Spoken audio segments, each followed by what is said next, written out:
I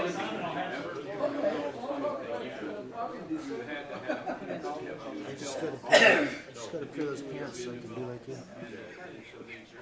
What time's the 7 o'clock meeting start, Roger? It's in September. September? Yeah, in September. This is not September, this is November. It says right there, September. Jeez, I can't believe it. I did not see that. this is November. Okay, why don't we go ahead and get started since we got a fair amount of people here. I noticed that he stood up over here. It was, you know, in civil air patrol, we always say the Pledge of Allegiance just before we start. And we might start doing that here too. So what do you think? No? Okay. Well, Andrew, they're just going, yeah, why not? Okay. This is supposed to be the, the November safety meeting, not the September 2010 safety meeting. So, I'm Roger Mann, for those of you who don't know who I am, and Bob Pierce over there is the club manager, and then we got John Law who's doing the video today. So he's real good at that. And let's see, I don't see any of our other instructors in here. I think Jerry Rose is flying, or he should be. I think, yeah, Jerry was doing a night flight, I think. So, so he won't be here, at least not right now. The meeting shouldn't be that long. Try to make it as short as possible. Maybe about 8:15 we'll get out to next. Yeah, right. Bob is not feeling too well tonight, so he's going to be short tonight. Okay, what we usually do is we introduce new people. If there's anybody here that's new, I know we had a lot of people join the club, but I do know a person that I can't see directly right now because he's hiding behind John. I know you're not new to the club, but you are new now, so you might as well stand up and introduce yourself. My name is Don Ram. Everybody probably knows Tracy Ram. We've been around here for a while because she was up here a few years ago. And used to have a T-34, but not anymore, so Rich and Chuck kind enough to let me come up with them once a month and go fly. And I just got rechecked out today in the T-34, so All right. looking forward to it. All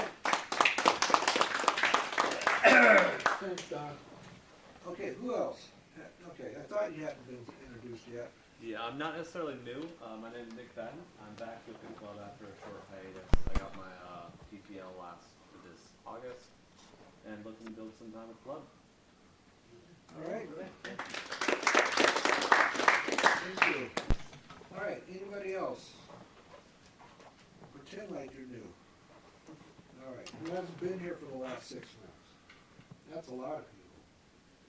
All right, next one, new pilots and new ratings. All right. Well, it doesn't look like the guys who have done so this week are not here.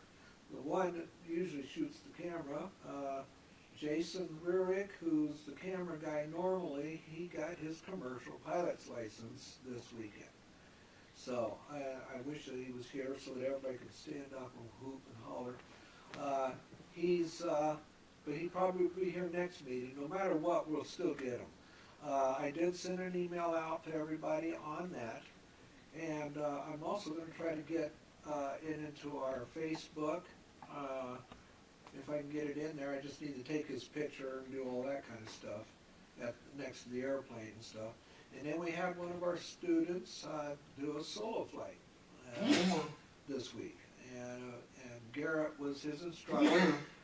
And he's a ROTC student up at Cal State, and he had a lot of fun. It was a perfect day for it. It was yesterday, right? Yes. Yeah.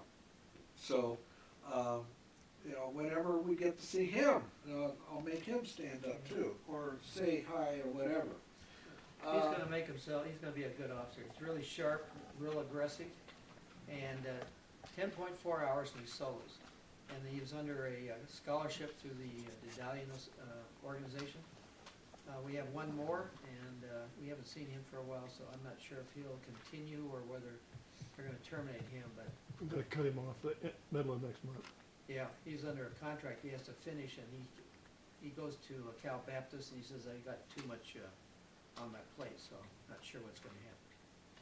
But, yeah, I was really surprised, 10.4 hours, so it can be done.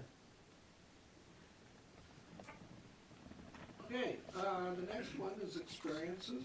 This is where you can tell your story about some things that's been exciting. I know that Don Ram got his check out today, and it sounded like you had an exciting flight today to talk about. I don't know, nothing exciting enough to talk about, or? Exciting was flying off the wing of a B-25 on Saturday Ah, That all was right, exciting. that's what we want to hear. with 17 other airplanes. Wow. Well, that's really neat. How many of you have been out here when this DC-3 that's been out here doing touch and goes? Actually, they've been stopped and taxiing back. And I'll tell you, for us old timers that know what an engine really sounds like, I mean, not a jet engine, but you know, those old engines, man, I'll tell you, that thing, it sounds so neat going down that runway. And he's been flying in and out of here for the whole week, and all day today. Flag And- Bob Express. Yeah, is that, yeah. And then we have the, what's the Marine, B-22. what are, B-22. B? B, Victor. Oh, Victor 22s. Those are the ones that have or the wings go up and they have the engines, and they can take off vertically like that. And then they become a regular airplane when they get in the air. They've been out here, all this thing here. I don't know, Justin, is that you out there? Yeah, have you ridden on those, or? I have not been on a V-22. When I was in training, we were still on 46s and 53s. Okay, yeah. But it is neat to see them, and Oh, yeah. they carry United States Marines, which is always good. So Yeah. Yeah, it's a weird sounding airplane. You know when it's here. Yeah, they had two of them this afternoon. Okay, anybody else? right here, Raj. Go ahead. So as most of you would agree, fuel should not be leaking out of your wings during flight. I was doing my checkout in the T-34, and I was with Randy, and he was like, "Hey, Justin, take a look at your left wing." I looked at the fuel cap, and we were venting fuel overboard at a decent rate, not too bad. Turns out that the O-ring that seals the fuel cap had cracked and failed, and so we probably vented over 5 or 6 gallons. So for those folks that think the government's doing chemtrails, we actually did some legitimate chemtrails yesterday. So yeah, we landed, we came back, typical Yeah. procedure. We just flipped the 180, came back and landed and looked at it, and it was cracked. So especially if you're a T-34 guy, just be mindful that those parts can't fail, and if they do, you're going to be leaking fuel. If you're a short guy like me, you can't see over the canopy rail to where the fuel cap is. Yeah. So having a backseater helps for situational awareness. Yeah. Okay.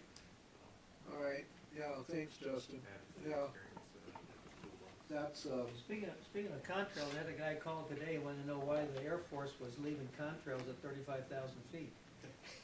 I said, it's news to me, but it's like your hot breath on a cold day, doesn't it?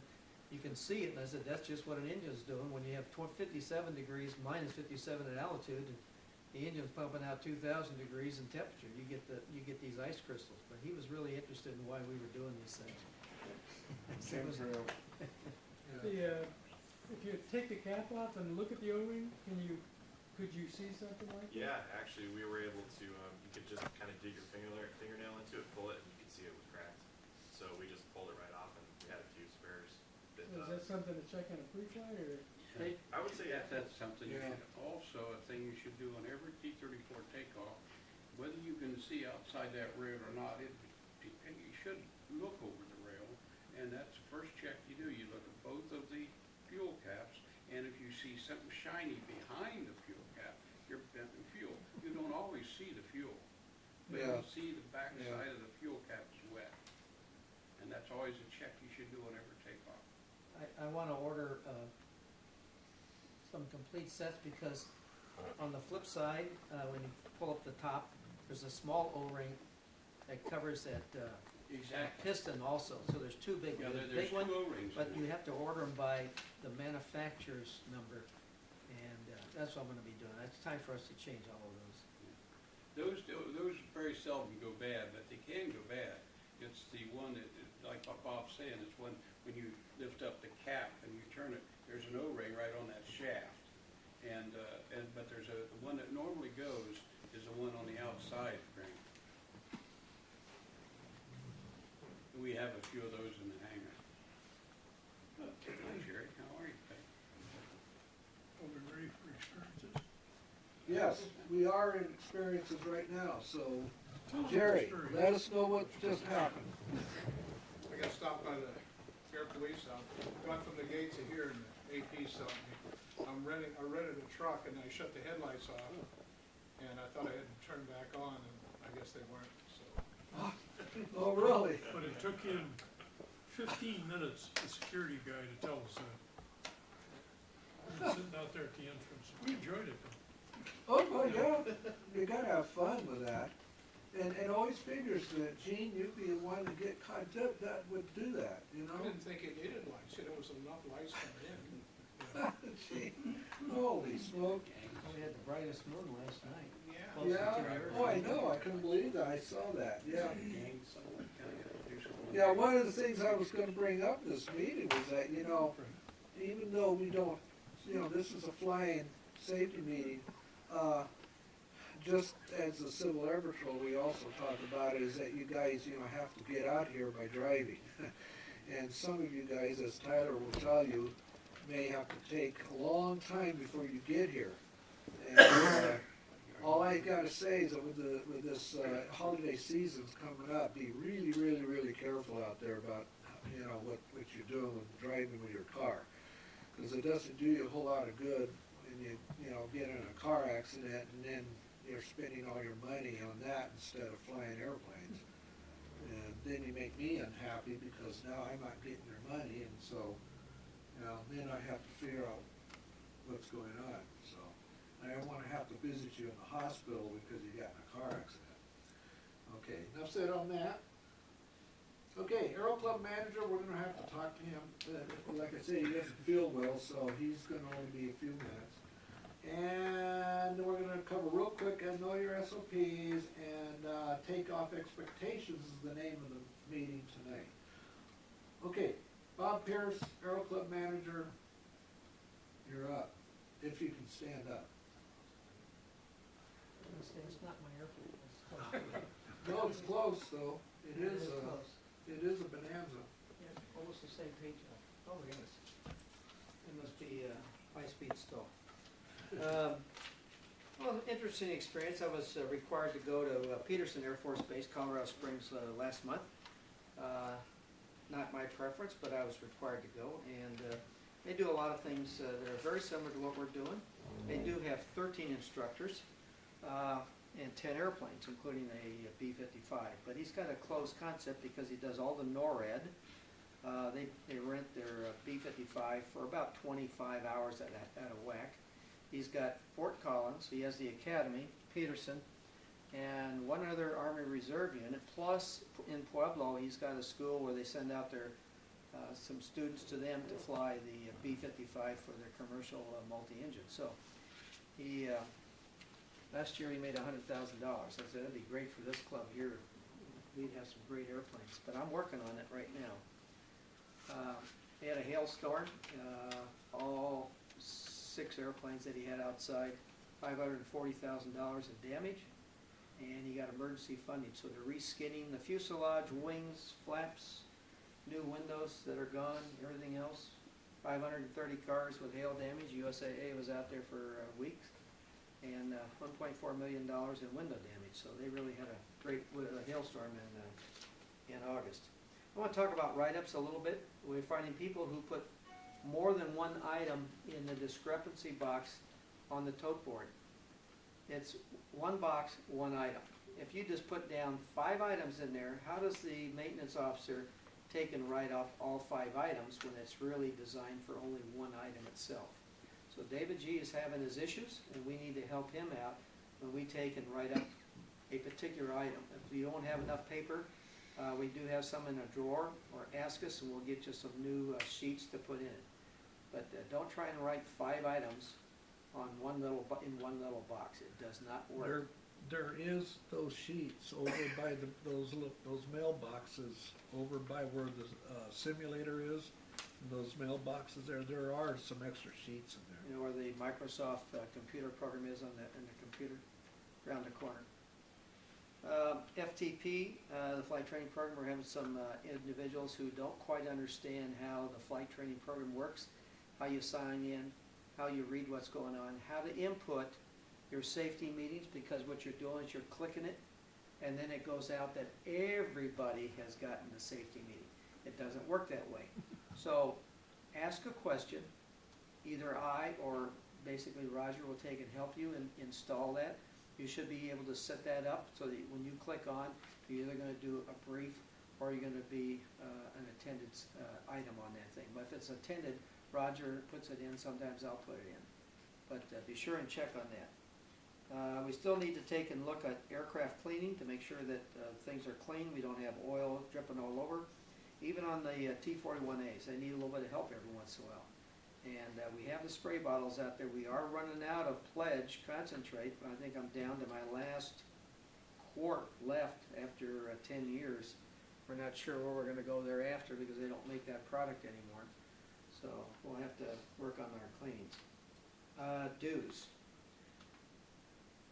I believe in September I mentioned that those cards that take and expire, and Roger finds that it's going to be a reject, we're going to start charging.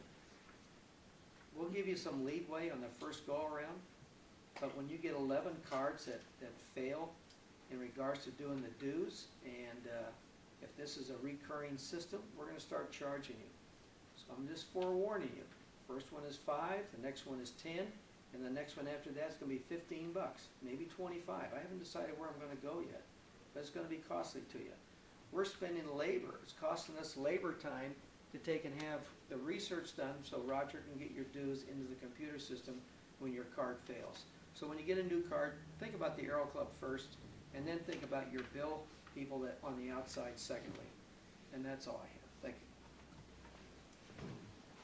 you.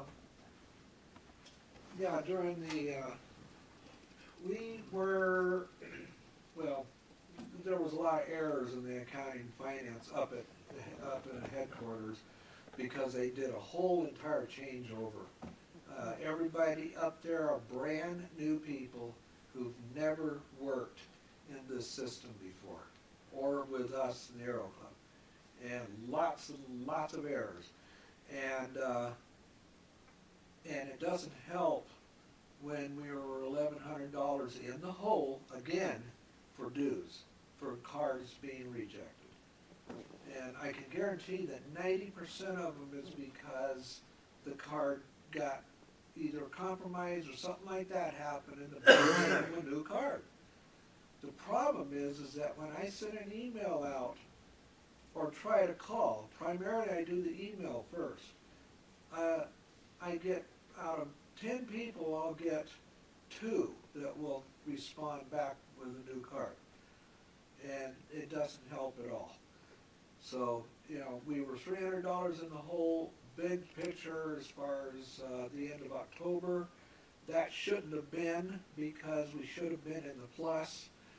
But no matter what, that $300 could have been in the plus if that $1,100 we lost in dues had gone through.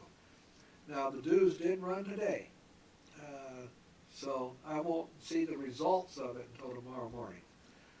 So I won't have a clue who rejected this time. But anyhow, that's just a side note to kind of let you know what's going on. The club does run off of your dues, and that's how we stay afloat. And then, of course, the other one is the rental of the airplanes, of course. Rental of the airplanes is pure profit for us and income and keeps the club alive. So do the dues. And let's see, you talked about one other thing I wanted to follow up on. Oh, dues are not dues, but when you go and you miss a safety meeting and you do a makeup, you can do it yourself on the computer. it will allow you to update your safety meeting. The difference is that most of you know the rule where if you aren't face to face, or in other words, in this room watching the safety meeting, if you are only doing a brief, after the third briefing, you cannot fly until you get a face-to-face or attendance of this meeting. It will let you update that third meeting, but it will not let you take the airplane. It will tell you you need to do a safety meeting, meaning you've got to do a face-to-face safety meeting. So that means you got to have it with me or John or Bob, and I've given them the authority to be able to do that. So just kind of keep that in touch. But so many people they won't update their safety meeting on the computer when they can. And we've had several people who did not fly because they just missed one safety meeting and didn't realize they could update their own safety meeting. So, but, it's on the honor system, and I do expect to see something shown, especially if you watch it on YouTube. If you watch it on YouTube, like always, you have to take that 10-question quiz, which is not hard at all. If you watch the safety meeting on that, you will pass the quiz. And that's the Air Force requires us to do that. Okay. Any Also, questions? We also need them to make sure that the logbook is filled out and looks by the red book in the computer, FTP, the safety book is filled in. Oh, the safety book, yeah. There is a safety book over there in the corner. It's next to the red book that explains everything in the whole club, including how to use the FTP program. There's a book that says safety on the side, and I do request that if you do a safety meeting outside of the club, that you also put it in there as a hard copy. See, in here you're signing the sign-in sheet. Well, essentially that book is your sign-in sheet for the safety meeting you did outside of this meeting. Any questions on that? Okay, if not, you said I was going to say the meeting was over, right? No, sorry. Actually, okay, do you know your SOPs? All right, here you should know your SOPs. All right, this right here has to do with, we're still in chapter 3, and we're talking about arrivals here, and we're talking about runway 30 at first, which, how many have a problem with coming in on runway 30? Do you know exactly what you're supposed to be doing? This explains to you right here exactly what to do, especially if you come in from the west. And the big thing there is that, you just parallel runway 30, and you are supposed to go off to the end, staying at 2,200 feet. However, the tower may give you a short final, in other words, cut across. Well, that's in between taxiways, it's Bravo and Charlie. Alpha and Charlie. No, Bravo and Charlie. It's between, Okay. yeah, between Bravo and Charlie. And you cut across there, and it does give you you can start descending on base. So you don't have to wait, because, if the tower does clear you closer, you do have to kind of pick up on your getting down there, to land on the runway. Runway 12. Runway 12, I actually had to get and look at the map, but usually we don't go into 12 that often, very, very rare. But if you do, the big thing is stay away from those tanks out there. When you're coming in, it's a left base, isn't that right, Fred? Yeah, a left base into there, but you want to be around the tanks, around the outside, and then come in, and you want to go the same heading as runway 14 until you hit taxiway F, and then you jog over, just turn the airplane so that you line up with the runway. Does that make sense? When I noticed how this talks about it, I would have put a map up, but it was too late for me to add it onto the slide. Inside your checklist is a little chart that's in the back of your checklist that does show you this, shows you all of how, what what it is, how you get into the runways. The big thing they want to do is that they don't want you to be tracking inbound in front of the takeoff portion of runway 32. So they want you to kind of stay away from that. And so that's why they want you to parallel that runway, 1-4. And then when you get to taxiway F, then you kind of turn and then make your track into the runway. Any questions? Any confusion? Okay. Tonight's going to be fairly short. Basically, all I'm going to talk about is takeoff expectations. Let's see, and the reason why I'm doing this is because there has been accidents on takeoff on single engine airplanes. The tendency is that everybody thinks multi-engine, big airplanes, but in a little airplane, why do I have to worry about that? Well, we don't always land our takeoff on runways that are nice and long, like runway 32, so which is 13,000 feet long. In this little scenario I got up here, Garrett, for those of you who know who Garrett is, he's our other instructor who's not here. And you hear a noise outside your window and it makes you uncomfortable. Garrett says, oh, don't worry about it. I'm the best of the best instructors and I can handle anything. And then, of course, the question is, what would you do? Well, I would hope that you tell Garrett to, take a walk.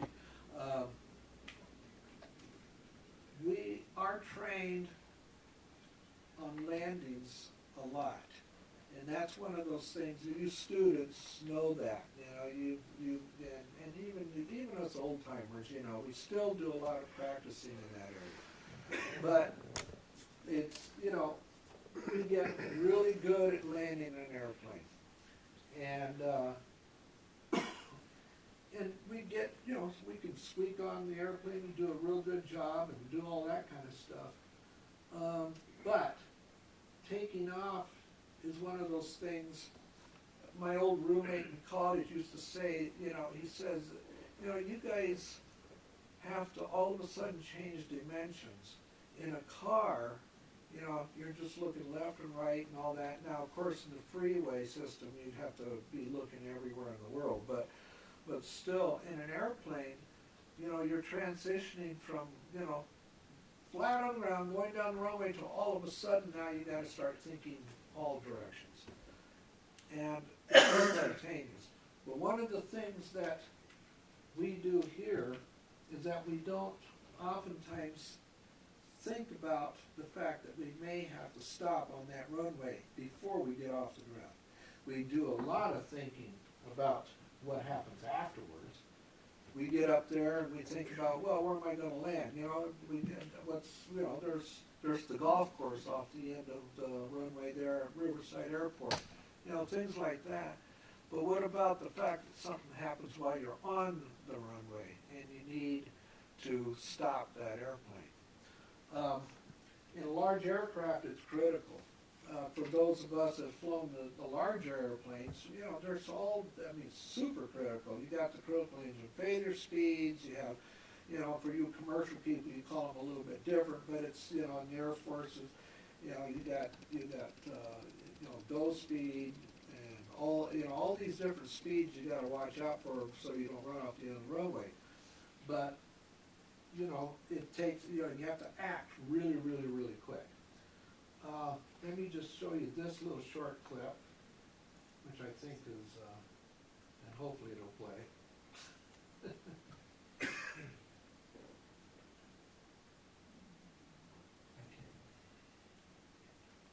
Okay, it says it's not found. Okay, that figures. Okay, so maybe we're not going to watch it. That is so typical. Okay, let me see if I can. Okay, I don't think I have it on here. Nope, I don't, that's right. Okay, I guess we're not gonna watch it. Okay, Let's talk about some of this first. yeah, okay, hold on, Bob, just a second, give me, this right here was this Boeing 747-8. They did their test flights over here at Old Norton Air Force Base. The guys who were on this project were in the club here. They were here flying our airplanes, and they thoroughly enjoyed it to the point where, I don't know how many of you were here then, but when this, it was in 2011, and they, of course, because they were members of a club, part of the club, they invited us to come over and crawl all over this airplane. Whoops, the airplane disappeared.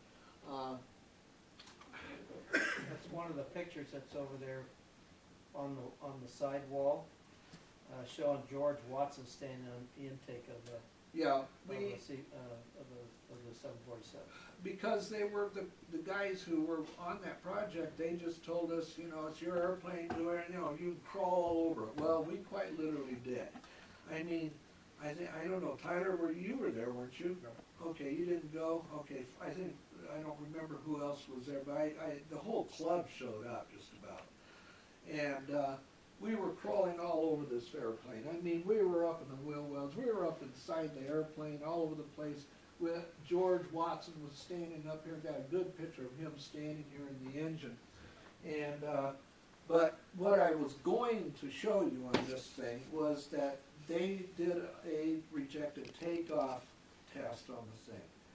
And they had to do it on a longer runway, so they went to a runway someplace in Arizona someplace. But they went out there and they got up to, I don't remember, it was 160 knots, somewhere in there, and then did a rejected takeoff. The brakes that they put on the airplane were worn down to the lowest level that a brake can possibly be without changing it. And when they did the rejected takeoff, they didn't use thrust reversers or anything like that. They just did a rejected takeoff and put the throttles to idle and just used the brakes.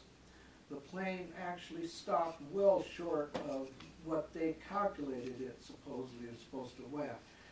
But there was like, the whole wheels down there were totally just as red as they could be. I mean, they were just, you know, nothing caught on fire. The fire department was there, but they wanted to go all the way with the test to the point where they told the fire department, don't do anything with it, just let it go.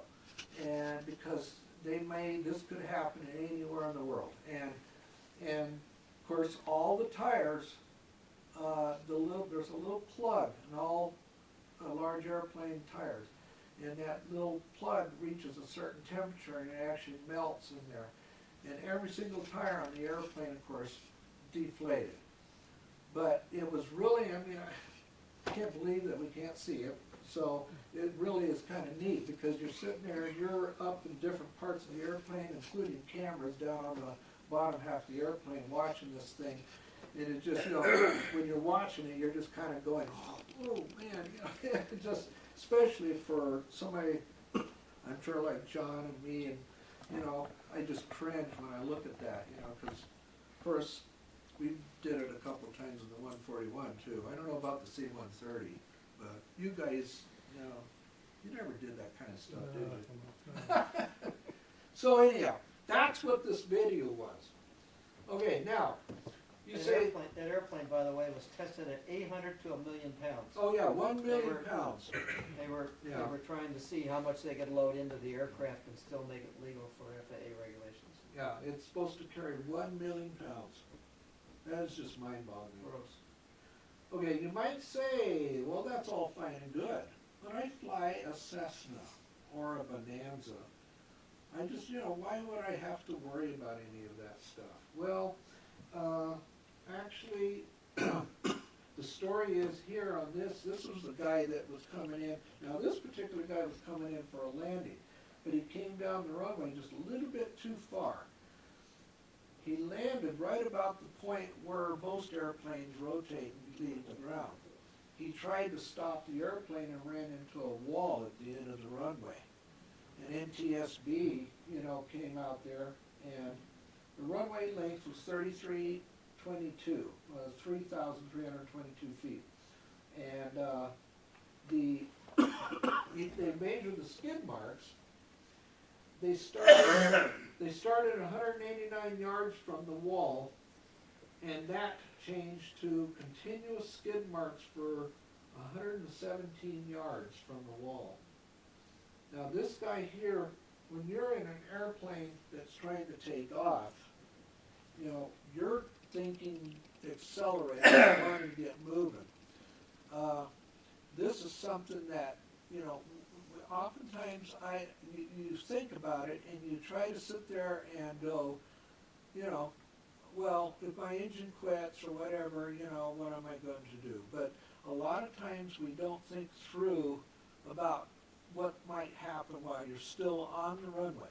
And this is all we're talking about. We're not talking about engine failure after takeoff or anything like that. That's a whole nother subject. And many of you know that in your checklist in the airplane that you've got, every single one of the airplanes has an engine failure during takeoff. So in other words, while you're on the ground, it tells you what you're supposed to do. It's not bold print, particularly in any of the checklists, but it is something you might want to think about. Obviously, throttle idle, brake supply, wing flaps retracted. Why would you want to have your wing flaps retracted if you had them down? Most of these airplanes don't, but More weight on the wheels. more weight on the wheels, yeah.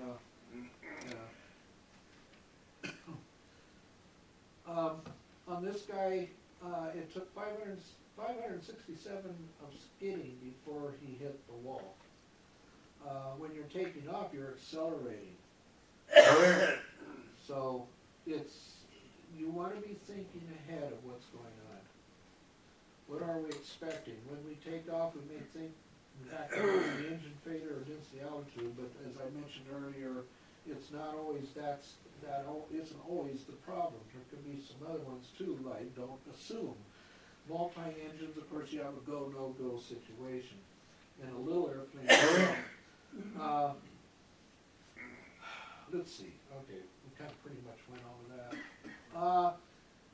One of the things you want to be looking at, okay, now, Bob, you wanted to bring up a couple of items on this. Well, let's see what you got here. Well, this is pretty much covering some of the things that you might want to be thinking about on doing a rejected takeoff. In the SOPs or in the 117 now, are there requirements for takeoff data for the aero clubs?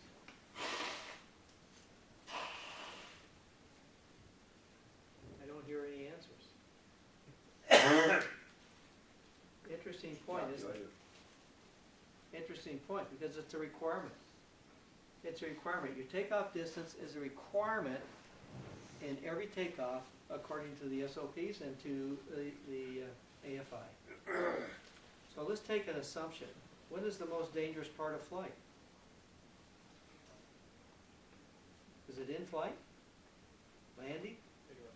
Takeoff? Transition. Takeoff? Transition from land machine to air machine or vice versa. Most critical area is takeoff. Why is it at takeoff? It's because we're at max gross weights, or close to max gross weights.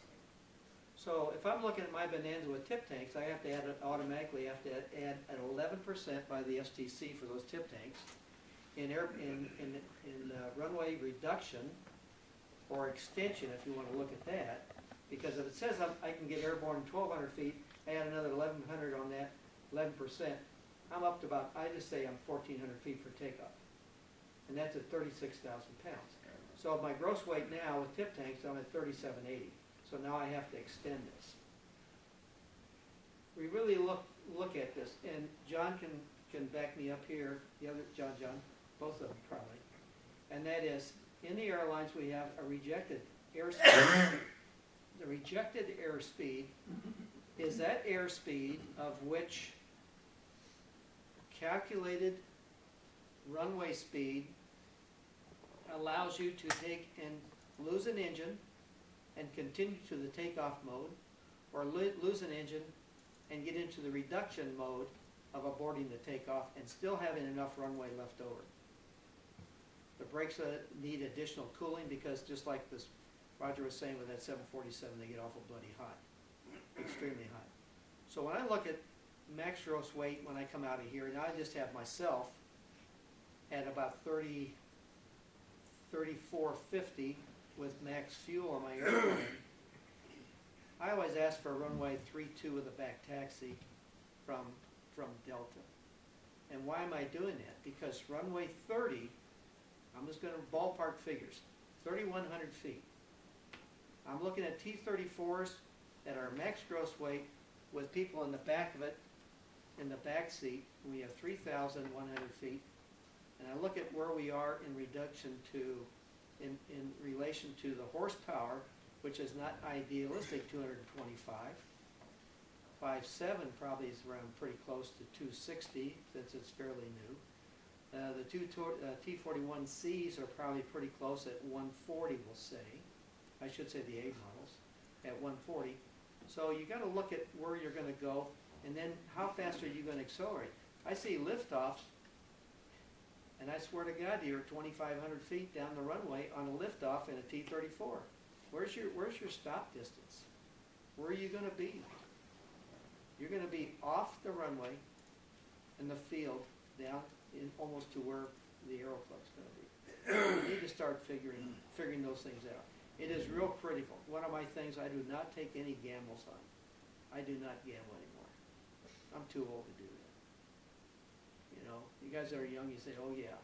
And we've had individuals here that have come awful close to taking running off the runways, and we've had people that actually run off the runways because they didn't calculate their distance right. They didn't look at the winds right. So when you're doing this, put in the fudge factor.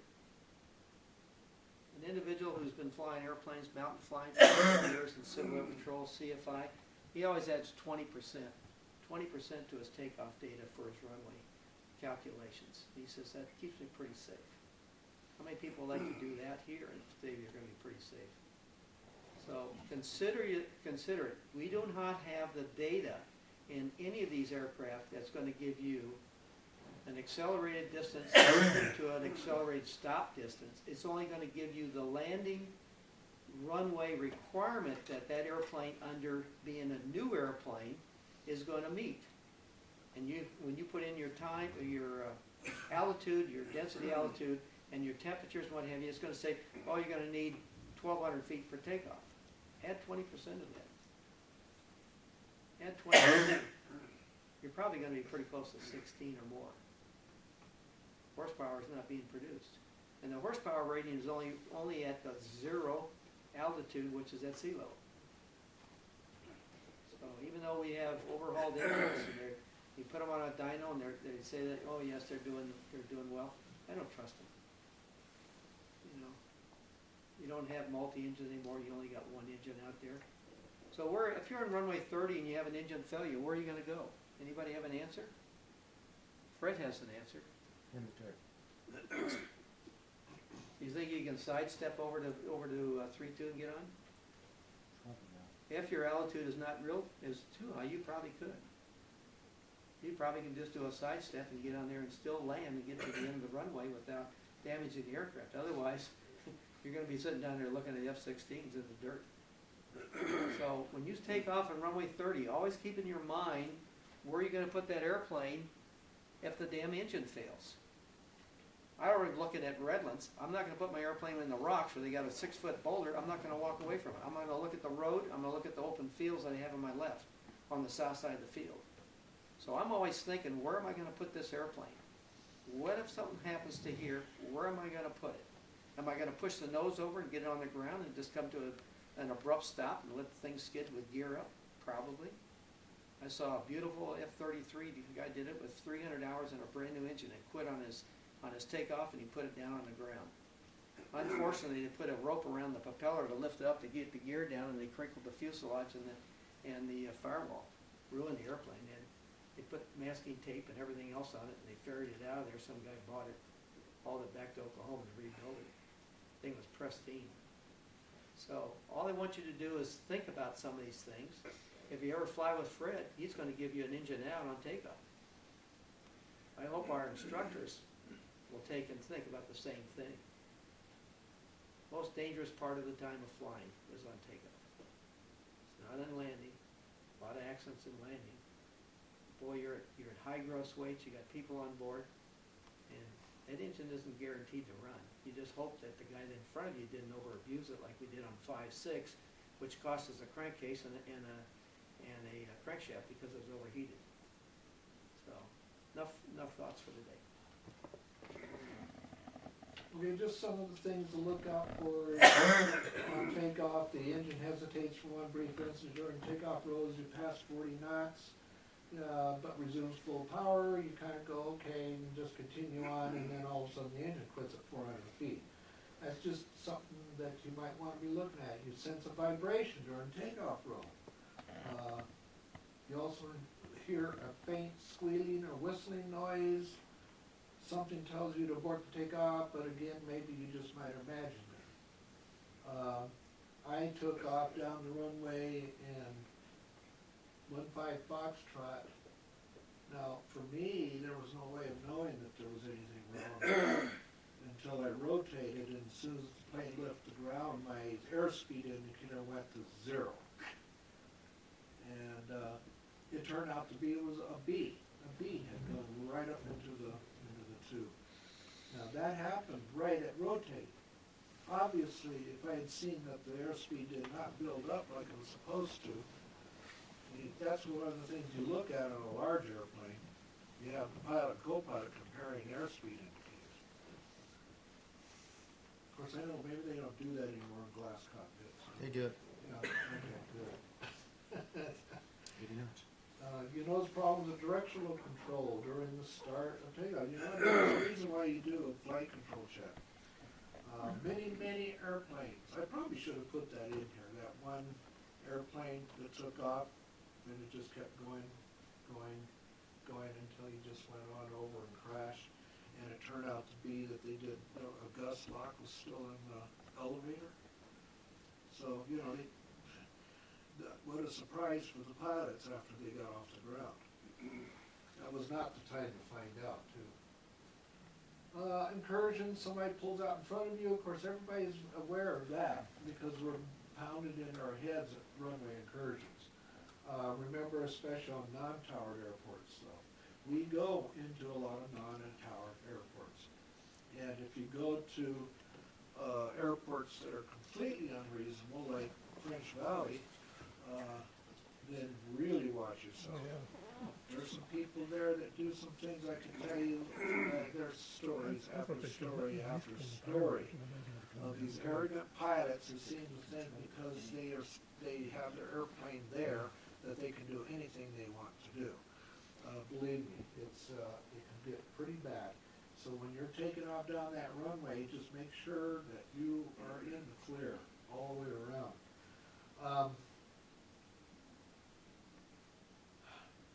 What can you do about it? Well, just like what I just said, check that runway, and I can't overemphasize situational awareness. Situational awareness of not only around you, but also in the airplane itself. And that includes your passengers, if you have passengers. We did have a safety meeting on passenger briefing. We probably should do another one here pretty soon on briefing your passengers. Make sure that they're not the problem. The big thing about if you need to reject, power reduction. Don't reduce the power gradually. Take that power right on back. Do not be afraid to do so. That's a biggie in our airplanes. Now, I don't know if this will work or not. Nope, it won't work. Of course it won't. So, what I can do is I'm going to show you these videos if you want to stay. I'm not going to make you guys stay. This is a rejected takeoff of a, it is going to do it. Okay. We don't have to have the sound.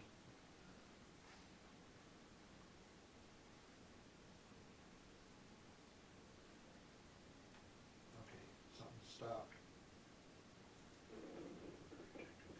Okay, I can try to show you the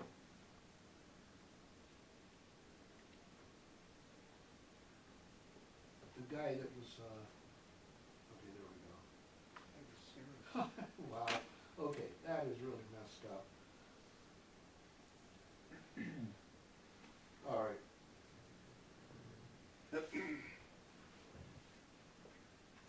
Yeah, and I can't get it ahead either because this is not, see on the other one I had it set up so I can actually play the things.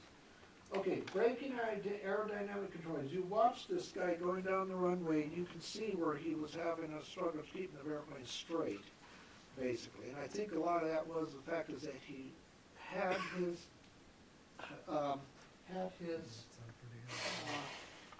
feet off the brake, which, yeah, you want to do, but again, you got to be prepared to stop the airplane, because you can see where the airplane kind of went like this for a couple of seconds. And I think it was because he was trying to get his feet up to where he'd get the brakes. I don't know if the Cirrus, how their braking system is.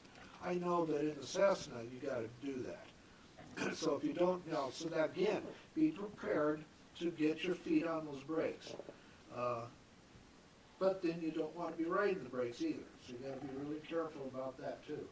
Otherwise, Jerry will get on you on that one.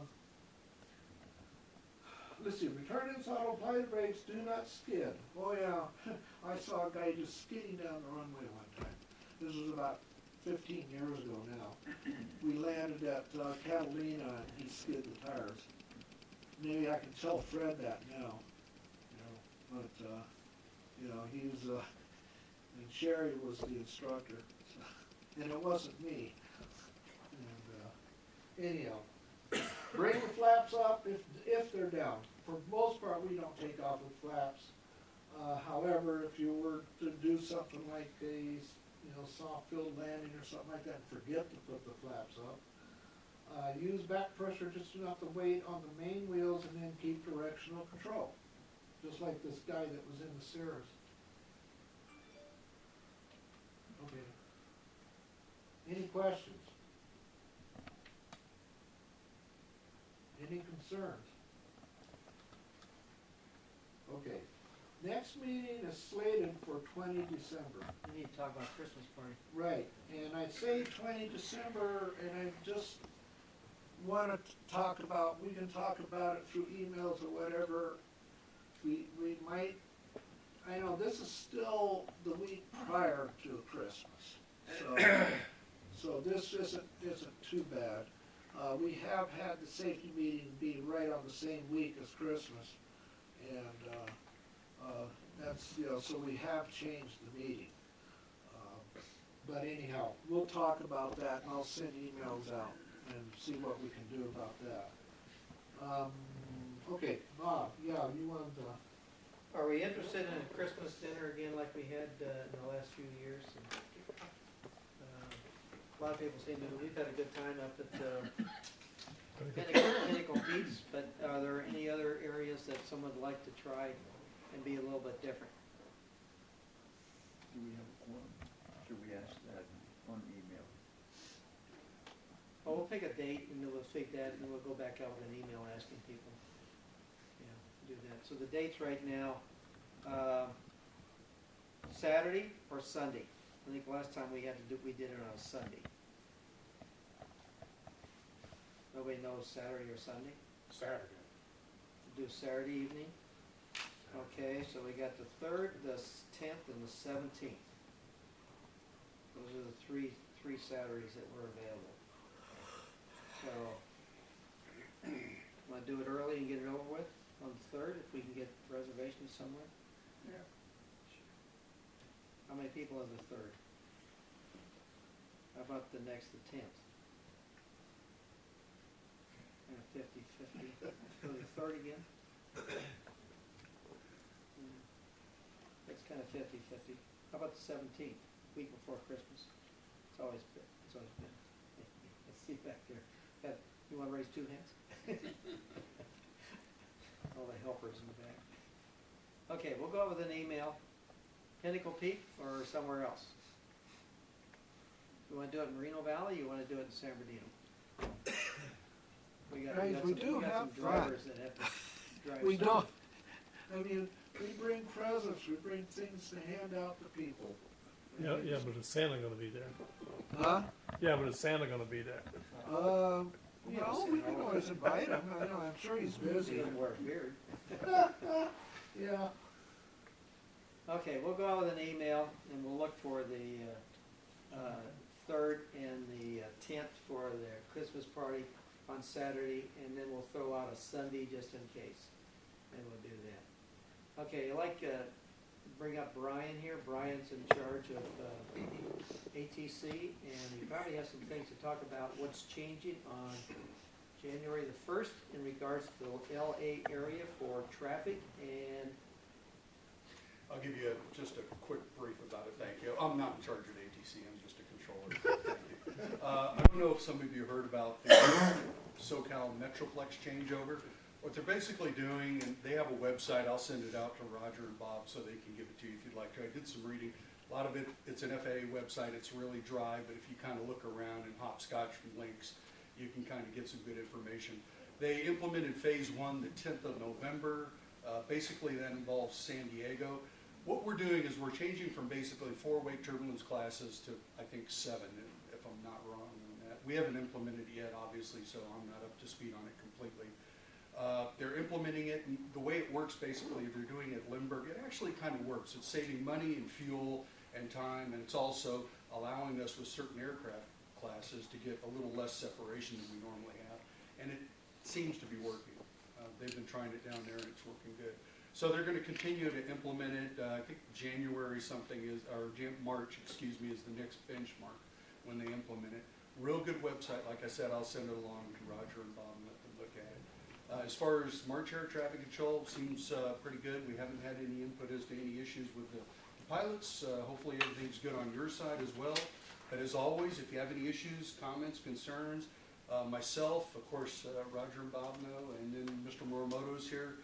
Bob Pierce, who's our ATM temporarily, he can answer your questions also. As always, we have a great working relationship, and we definitely want to keep that. Any questions?